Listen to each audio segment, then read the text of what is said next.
안녕하세요. 김성학 변호사입니다. 저는 대한변호사협회 공식인증, 제주형사전문변호사이자 제주지방법원 재판부별 국선변호사, 제주지방법원 논스톱 국선변호사를 역임하면서 수많은 사기 사건의 변론을 성공적으로 수행해왔으며 현재 다수의 사기 사건을 수임하여 변론하고 있습니다. 사기 사건 스페셜리스트로서 저는 사기 혐의 피의자를 조력하여 경찰 단계에서 무혐의 불송치 결정을 끌어내는 부분에 특히 강점을 가지고 있습니다. 최근 경기 불황으로 인해서 사기 고소 사건이 급증하고 있으며 사기 피의 사건으로 의뢰하시는 분들이 많아지고 있습니다. 오늘은 사기 혐의로 기소되어 경찰 조사를 앞두고 있는 경우 불송치 결정을 받기 위한 현명한 법적 대응 방법에 대해서 간략하게 살펴보도록 하겠습니다. 수사관으로부터 사기 혐의 피고소 사실을 전해 들었다면 우선 고소 사실에 대한 확인이 필요합니다. 구체적 고소 사실과 피해 금액을 확정함으로써 어떠한 부분에 대한 방어가 필요한지 확인을 해야만 합니다. 고소인이 주장하는 피해 사실과 피해 내역 모두를 확인한 후 이체된 금원의 법적 성격이 고소인이 주장하는 내용과 상반될 경우에는 이체 내역별로 금원의 법적 성격을 명확히 밝히는 내용으로 의견을 정리하여 수사기관에 제출할 필요가 있습니다. 대여금이나 투자금 사기의 경우 사기죄가 성립하기 위해서는 대여 내지 투자 당시 편취의 고의가 인정되어야 하고 당시 변제 자력이나 사업 운영 의지 등이 편취의 고의를 추단케 하는 간접 사실이 될 수 있습니다.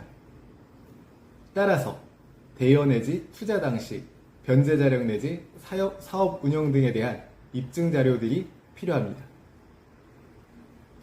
사건 당시 피의자가 사업을 정상적으로 운영 중이었고 당시 매출이나 이익금 기준으로 봤을 때 충분히 변제 자력이 있었다고 판단된다면 불경기로 인해서 사업이 어려워져 변제하지 못한 부분은 사기로 의율되지 않습니다. 수사기관에 이를 입증할 수 있는 자료들을 정리하여 제출하였다면 피의자 조사를 통해서 자료들에 대하여 명확히 설명을 할 필요가 있으며 수사관으로부터 구체적으로 보강을 요청받았을 경우에는 적극적인 소명을 통해서 혐의 사실에 대한 방어를 해야만 합니다. 피의자의 주장과 고소인의 주장이 상반될 경우에는 수사관은 재량에 따라 대질 조사를 진행하는 경우도 있는데 이와 같은 경우에는 대질 조사를 통해서 고소인의 진술의 신빙성을 탄핵하는 방향으로 진술을 적극적으로 준비할 필요가 있습니다. 각종 자료의 제출과 자료에 부합하는 일관된 진술, 고소인 진술의 신빙성 탄핵이 있을 경우에는 피의자에게 무혐의 불송치 결정이 내려지는 것은 너무나도 당연한 결과일 것입니다. 제주 형사전문 변호사로서 강조하자면 앞서 말씀드린 내용들을 반드시 숙지하셔서 경찰 단계에서 적극적인 대응을 하시기를 바랍니다.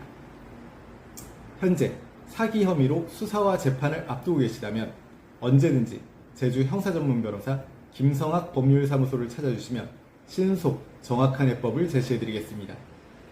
조금이나마 도움이 되셨으면 합니다. 감히 최고라고 자부할 수는 없지만 여러분의 권리를 지키고 항상 최선의 결과로 만족을 드리는 제주 형사전문 김성학 변호사입니다.